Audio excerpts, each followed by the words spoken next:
दोस्तों, सीरियल बड़े घर की छोटी बहू के नए एपिसोड में कहानी ने ऐसा मोड़ ले लिया है कि दर्शक हैरान रह जाएंगे। इस बार पूरी कहानी घूमती है पोल्टू के आसपास, जिसने अपनी चालाकी में खुद को ही फंसा लिया है। जी हाँ, वही पोल्टू जो खुद को सबसे चतुर समझता था, अब अपने कर्मों की सजा खुद अपने हाथों से भुगतने वाला है। दरअसल कहानी की शुरुआत होती है जब पोल्टू ने अपने चेले के साथ मिलकर मां दुर्गा की पूजा में चढ़ाए जाने वाले भोग को चोरी करने की योजना बनाई थी। उसका मकसद बहुत ही घटिया था, ताकि किसी को भी भोग न मिल पाए और पूरे मोहल्ले में भूख और नाराजगी फैल जाए। वो चाहता था कि इस अफरा तफरी में सब लोग चारों बहुओं और खुद दुर्गा देवी को जलील करने लगें। शुरुआत में सबको यही लगा कि हांडी समय पर मिल जाएगी और पूजा की रस्में पूरी हो जाएंगी, लेकिन जब हांडी नहीं मिली तो सबका शक गहराने लगा। बहुओं को जल्दी ही एहसास हो गया कि यह कोई मामूली गलती नहीं, बल्कि जानबूझकर की गई साजिश है। लेकिन जहां इंसान चाल चलता है, वहां भगवान भी लीला रचते हैं। मां दुर्गा के आशीर्वाद से दुर्गा देवी ने खुद अपने हाथों से सबके लिए भोग तैयार किया, और जब उस भोग का स्वाद लोगों ने चखा तो सभी दंग रह गए। यह तो महाराज जी के बनाए भोग से भी ज्यादा स्वादिष्ट है। मोहल्ले की सारी औरतें दुर्गा देवी की तारीफ करते नहीं थक रही थीं। पोल्टू को यकीन ही नहीं हो रहा था कि उसकी चाल इस तरह से फेल हो जाएगी।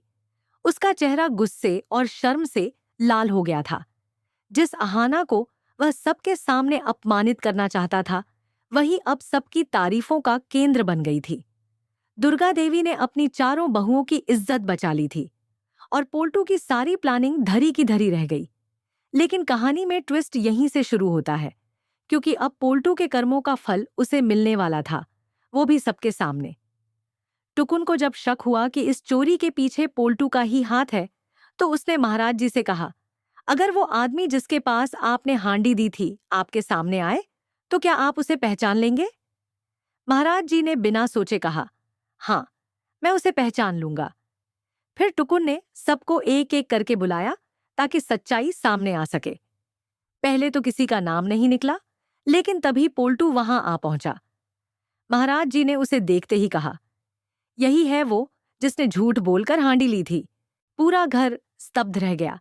सबके सामने पोल्टू की करतूत खुल गई। जिसने दूसरों को बदनाम करने की साजिश की थी, वही अब खुद बदनाम होकर खड़ा था। पोल्टू को कोई शब्द नहीं मिल रहे थे। सबकी निगाहें उसके ऊपर थीं। एक चोर, एक झूठा, एक कपटी आदमी। टुकुन और अहाना दोनों ने एक दूसरे की ओर देखा, मानो कह रहे हों, सच्चाई की जीत आखिर हो ही गई। फिर अहाना ने कदम बढ़ाया और बोली, पोल्टूदा, आपने जो किया है उसकी सजा आपको खुद ही भुगतनी पड़ेगी। पोल्टू हैरान होकर बोला, सजा? कैसी सजा? अहाना ने मुस्कुराकर कहा, आपको वही हांडी जो आपने चोरी की थी, उसे अपने ही हाथों से घिस घिस कर साफ करना होगा और महाराज जी को लौटाना होगा। यह सुनते ही पोल्टू जैसे पत्थर बन गया। वो सोच भी नहीं सकता था कि कभी उसे इस तरह सबके सामने झुकना पड़ेगा, लेकिन उसके पास कोई और रास्ता नहीं बचा था। अगर उसने इनकार किया तो अहाना सीधा पुलिस स्टेशन जाकर उसके खिलाफ चोरी की शिकायत दर्ज करवा सकती थी, और अगर ऐसा होता तो पोल्टू को जेल की हवा खानी पड़ती। मजबूरी में उसने वही किया जो अहाना ने कहा। सबके सामने बैठकर उसने उस हांडी को अपने हाथों से साफ किया। उसके माथे से पसीना टपक रहा था, आंखों में शर्म थी और दिल में पछतावा। वो हर बार कपड़े से हांडी को रगड़ता तो जैसे अपने ही अहंकार को मिटा रहा होता। घर के सभी सदस्य और मोहल्ले वाले यह दृश्य देख रहे थे। जो इंसान दूसरों को गिराने की कोशिश करता था, वही आज सबसे नीचे खड़ा था। लेकिन यही जिंदगी का असली सबक है। कर्मों का फल हर किसी को मिलता है, चाहे देर से ही सही। टुकुन ने आगे बढ़कर कहा, देखा पोल्टूदा, भगवान देर जरूर करते हैं, पर अंधेर नहीं।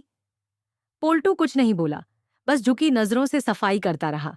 आखिरकार जब उसने हांडी चमका दी, तो वह उसे महाराज जी के पास ले गया और बोला, महाराज जी, मुझसे बहुत बड़ी गलती हो गई, कृपया मुझे माफ कर दीजिए।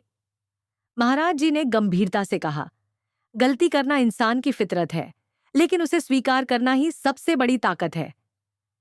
दुर्गा देवी भी आगे आईं और बोली, पोल्टू, अगर तुम सच में पछता रहे हो तो इसे अपनी जिंदगी का सबक बना लो। आगे से किसी के खिलाफ बुरा मत सोचो। पोल्टू ने सिर झुका दिया और कहा, अब मैं कभी किसी की बेइज्जती करने की कोशिश नहीं करूंगा। पूरा माहौल शांत हो गया। सबके चेहरों पर संतोष था कि आखिर न्याय हुआ और सच्चाई की जीत हुई। अहाना की आंखों में भी संतोष झलक रहा था। उसने बिना झगड़े, बिना शोर किए सही रास्ते से इंसाफ हासिल किया। और दोस्तों, यही तो असली जिंदगी का संदेश है। इंसान की गलती उसे गिराती नहीं, बल्कि सुधारने का मौका देती है। लेकिन अगर कोई अपनी गलती मान ले, तो वो फिर से उठ खड़ा हो सकता है। पोल्टू की कहानी हमें यही सिखाती है कि जीवन में जितनी जल्दी अपनी भूलों को पहचान लिया जाए, उतनी जल्दी सुकून मिल जाता है। और जैसे पोल्टू को अपने कर्मों का फल मिला, वैसे ही हमें भी भविष्य के लिए समझदारी से फैसले लेने चाहिए, क्योंकि जिंदगी का भरोसा कभी नहीं होता। इसलिए अपने परिवार की सुरक्षा के लिए आज ही अपना लाइफ इंश्योरेंस प्लान 2025 चुनिए। यह सिर्फ एक कागज नहीं, बल्कि एक वादा है जो आपके ना रहने पर भी आपके परिवार का साथ निभाता है।